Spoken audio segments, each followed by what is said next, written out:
and evaluate, did they know what they're talking about? Are they? The truth is that Netanyahu said in 1996 in a book called Fighting Terrorism, he laid out the whole plan. Usually when there are terrible plans, they don't hide them. Hitler wrote Mein Kampf.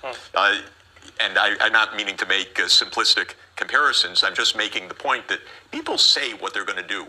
Netanyahu wrote in 1996 his plan for how he was going to make Israel safe.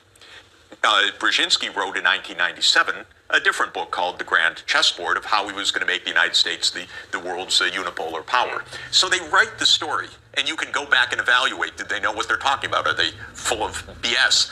Did they cause a lot of trouble? So just on 2 points. Brzezinski in 1997 says, the U.S. can expand NATO. Russia will have no choice but to accede. What's Russia going to do? Is it going to become an ally of China? No way, says Brzezinski.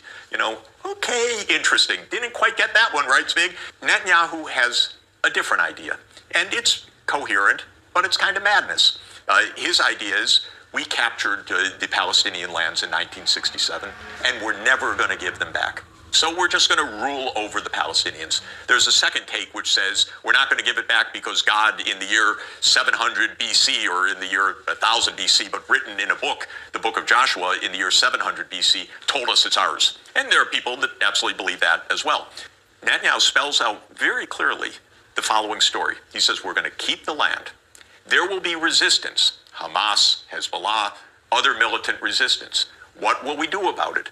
You can't really fight the terrorists, he says. You have to fight the states that back the terrorists. And Iran is the central one in his mind. But interestingly for Netanyahu, he lays out one by one. Yes, of course, Iran is the central one in his mind. But so too is Iraq under Saddam. He supported Hamas. Right. So too is Bashar al-Assad in Syria. So too is Somalia. So too is Muammar Gaddafi in Libya. He laid it out, and he at various times listed the countries.